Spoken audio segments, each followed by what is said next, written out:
یہ قاعدہ اللہ کے نظام قدرت میں نہیں ہے کہ سب کچھ ایک جیسا ہوتا ہے. یعنی یہ قاعدہ نہیں ہے کہ سب ایک جیسے ہوتے ہیں، سب برابر ہوتے ہیں. یہ ایک تصور برابری بنا ہوا ہے اور اس کی بڑی غلط اپلیکیشن ہوتی ہے، غلط اس کا استعمال ہوتا ہے. برابری کا تصور اسلام میں صرف اس حد تک ہے، اور یہ ہے جیسے ہندوؤں میں ذات پات ہے، نچلی ذات ہے، بڑی ذات ہے، برہمن ہے، اچلی ذات ہے، اور ذات پات کے فرق کے ساتھ ان کے حقوق، ان کے درجات متعین ہو جاتے ہیں. اور بہت سی نعمتیں، بہت سے حقوق، بہت سی مراحت ہیں جو ذات پات کے فرق میں نچلی ذات والوں کو مل نہیں سکتے. اسلام نے اس ذات پات کے تصور کو ختم کیا ہے اور سب انسانوں کو اصلاً برابر قرار دیا. یہ ہے برابری. حقوق برابر ہیں، فرائض برابر ہیں. یعنی کوئی کسی ایک ذات سید ہے، کوئی ہاشمی ہے، کوئی سادات میں سے ہے، آل رسول ہے، تو اس نسب کی وجہ سے وہ کہے کہ اب مجھ پر نمازیں فرض نہیں، میں پڑھ لوں تو خیر، نہ پڑھوں تب بھی معاف نہیں. برابری کا مطلب یہ کہ یہ کوئی تصور اسلام میں قبول نہیں. فرض سب کے لیے برابر ہے، حقوق سب کے لیے برابر ہے. یہ نہیں کہ یہ غریب ہے سو اس کو یہ حقوق نہیں ملیں گے، ایسا نہیں ہے. حقوق میں سب برابر، فرائض میں سب برابر، قانون کی نگاہ میں سب برابر، جزا اور سزا میں برابر. تو ذات پات کے اور انسانی طبقات کی اس تفریق کو اللہ تعالیٰ نے مٹا دیا ہے. یہ ہے اسلام میں برابری کا تصور. جیسا کہ آقا علیہ الصلوۃ والسلام نے فرمایا، لا فضل لعربی علی عجمی ولا لعجمی علی عربی ولا لأحمر علی اسود ولا لأسود علی احمر الا بالتقوی. کسی عربی کو اجمی پر، کسی اجمی کو عربی پر فضیلت نہیں، کسی سرخ کو کالے پر، کسی کالے کو سرخ پر، گورے کو سیاہ پر، سیاہ کو گورے پر کوئی فضیلت نہیں ہے. تو یہ جو ڈسکریمنیشن ہے، کلر ڈسکریمنیشن، ریشل ڈسکریمنیشن، اس قسم کے امتیازات کو اللہ پاک نے مٹا دیا ہے اور فرمایا کہ اللہ کے ہاں بزرگی انسان کے تقوی اس کے کردار سے. تو یہ ہے برابری کا تصور اور اس کی اپلیکیشن. یہ اب لوگوں نے غلطی سے ایک برابری کے تصور کو پکڑ لیا ہے، اس کی دم پکڑ لی ہے اور گھماتے ہیں اس کو ہر جگہ، اور جہاں جائز ہے جہاں ناجائز ہے ہر جگہ جڑتے ہیں. یہاں سے غلط خیالات جنم لیتے ہیں، دین کے غلط تصورات جنم لیتے ہیں. ایک ولی اللہ ہے، ایک فاسق فاجر ہے، کہنا کہ سارے انسان ہیں ایک برابر ہیں، تو برابر کیسے ہو گئے؟ ایک مومن ہے، ایک کافر ہے، تو قرآن کہتا ہے مومن اور کافر کیسے برابر ہو سکتے ہیں؟ تو ان میں ایمان کا فرق ہے. پھر ایک عام مسلمان ہے اور ایک صالح مسلمان ہے بعمل. تو ایک عام سادہ گنہگار مسلمان اور ایک صالح متقی مومن، یہ دونوں برابر کیسے ہو سکتے ہیں؟ قرآن کہتا ہے نہیں ہو سکتے. قرآن کہتا ہے حل یستوی الذین یعلمون والذین لا یعلمون، علم والا اور جاہل دونوں برابر کیسے ہو سکتے ہیں؟ قرآن کہہ رہا ہے کہ کیسے برابر ہو سکتے ہیں وہ لوگ جو جانتے ہیں اور وہ لوگ جو نہیں جانتے. تو ان میں علم فرق اور امتیاز کا باعث ہے. پھر ایک صالح مسلمان ہے اور ایک عبادت کر کے اللہ میں کی رضا میں اپنی رضا کو قربان کر کے نفس کو اللہ کے حضور حاضر کر کے تزکیہ کر کے وہ ولی اللہ ہو گیا ہے، اللہ کا مقرب بندہ محبوب ہو گیا ہے. تو پھر وہ دو برابر کیسے ہو سکتے؟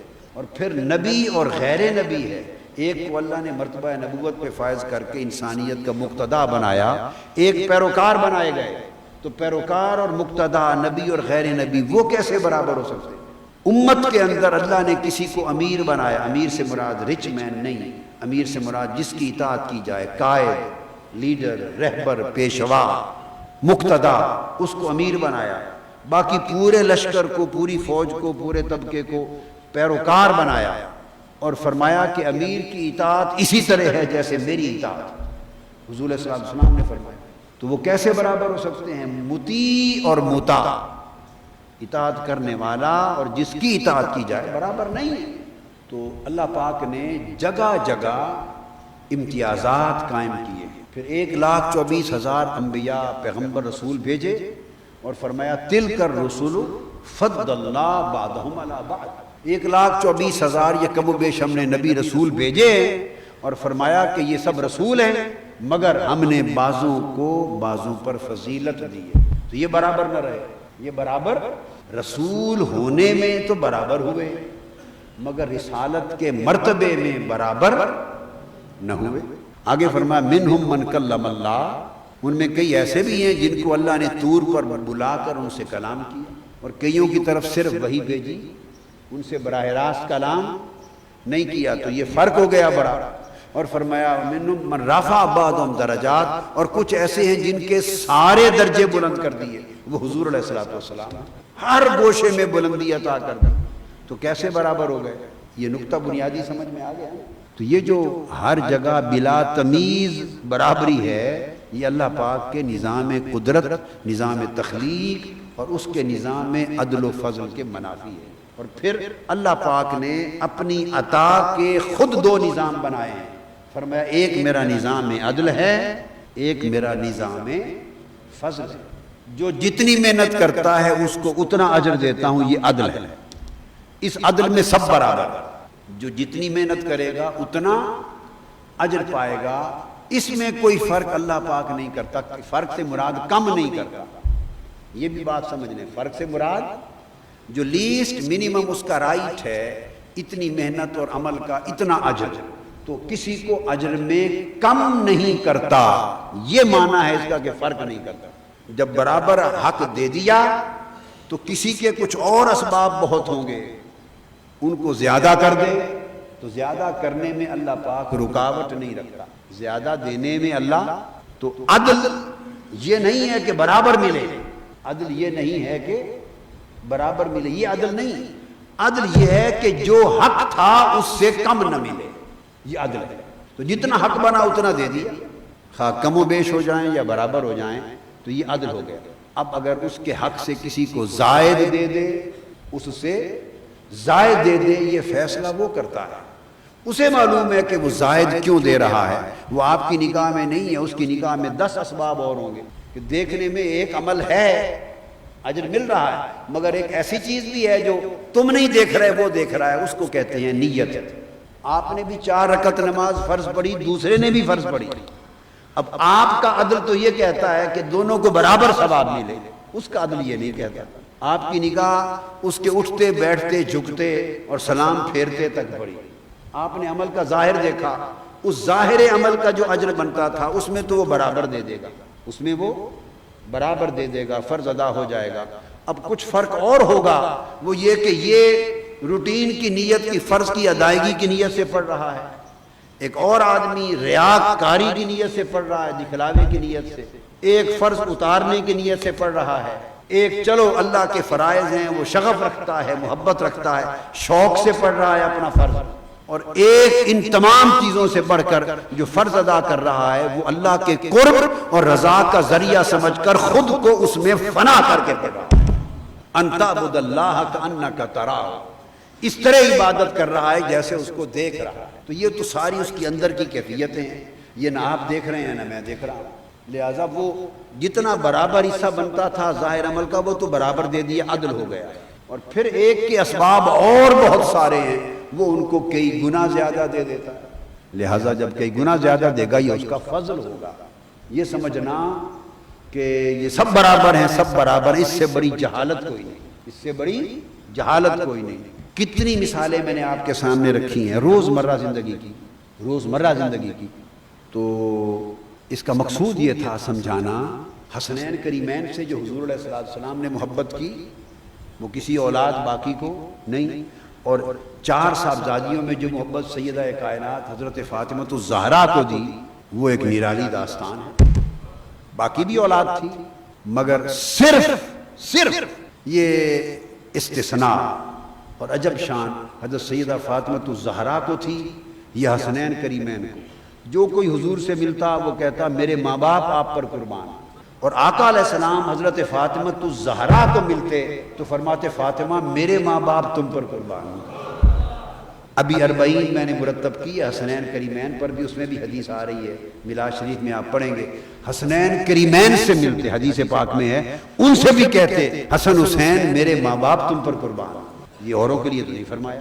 خیر میں نے آپ کو اللہ تعالیٰ کے عمل سے لے کر پیغمبر کے عمل تک، اور پیغمبر کے عمل سے لے کے آپ کے روزمرہ گھر کے عمل تک ایک پورا نظام قدرت اور نظام شریعت بتا دیا۔ لہٰذا یہ جو ڈھکوسلائے برابری ہے. کیا؟ ڈھکوسلائے برابری، یعنی ہر چیز پہ برابری نہیں، برابری کی حد ہے، اس کا مفہوم سمجھنا چاہیے. تو جب آپ خوش ہوتے ہیں تو عام آدمی کو، مانگنے والوں کو بھی پتہ ہوتا ہے یار آج صاحب بڑا خوش ہے، ملازموں کو پتہ ہوتا ہے آج درخواست پیش کر لو، جو مانگو گے دے دیں گے. تو جب آپ خوش ہوتے ہیں تو چھوٹوں کو آپ کی خوشی اور اس کے نتائج کا بھی پتہ ہوتا ہے کہ آج پھاڑیں گے نہیں درخواست، رد نہیں کریں گے. تو خوشی میں ہر بات مانی جاتی، ایک فطرت ہے. یہ فطرت کس نے رکھی ہے؟ اللہ نے رکھی ہے یہ فطرت. اسی طرح کچھ مہینے اور کچھ ایام ایسے بھی آتے ہیں جن میں اللہ رب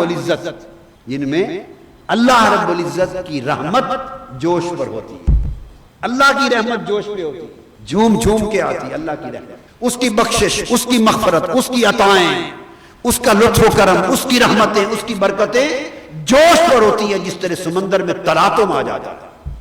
کچھ ایسے وقت بھی آتے ہیں، ان میں ماہ رمضان المبارک بھی ہے، ان میں ماہ رمضان المبارک اور رمضان کی 30 راتوں اور 30 دنوں میں پھر شب قدر دی، لیلۃ القدر. اس میں اللہ کی رحمت اور عطا اتنے جوش پر ہوتی ہے کہ اس کے جوش رحمت نے ایک رات کو 1000 مہینوں سے افضل بنا دیا.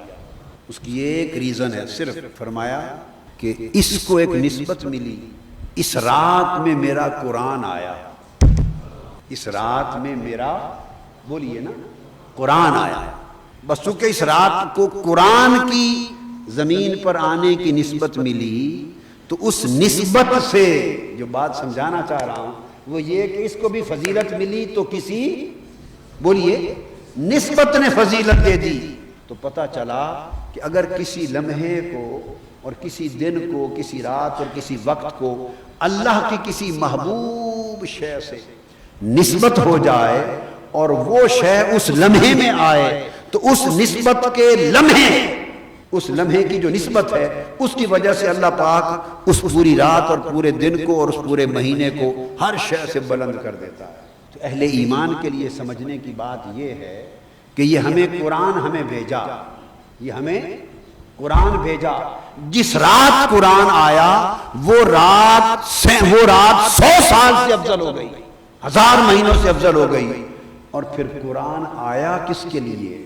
اندازہ کر لیں، وہ رات اور وہ مہینہ جس میں وہ صاحب قرآن زمین پر آیا کہ جس کے آنے سے پھر قرآن بھی اترتا گیا اور رمضان بھی آتا گیا اور اسلام بھی آتا گیا.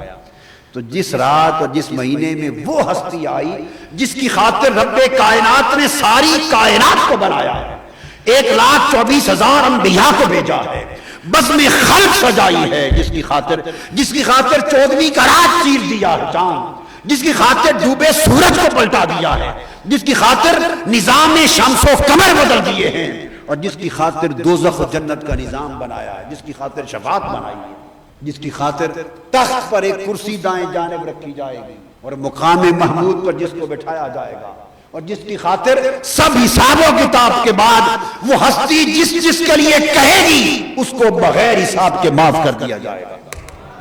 اس کی محبتوں کا یہ عالم، حضور علیہ السلام کے ساتھ اس کی محبتوں کا یہ عالم، اس کی چاہتوں کا یہ عالم، اس کے اکرام کا یہ عالم.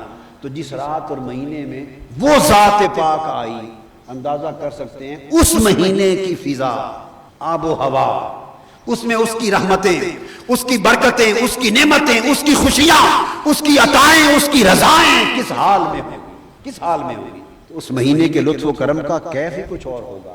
لہٰذا میں تو کہتا ہوں کہ ماہ رمضان کو فضیلت ملی قرآن کے صدقے، اور قرآن کی اور رمضان کی نعمت ملی صاحب قرآن کے صدقے، حبیب رحمان کے صدقے.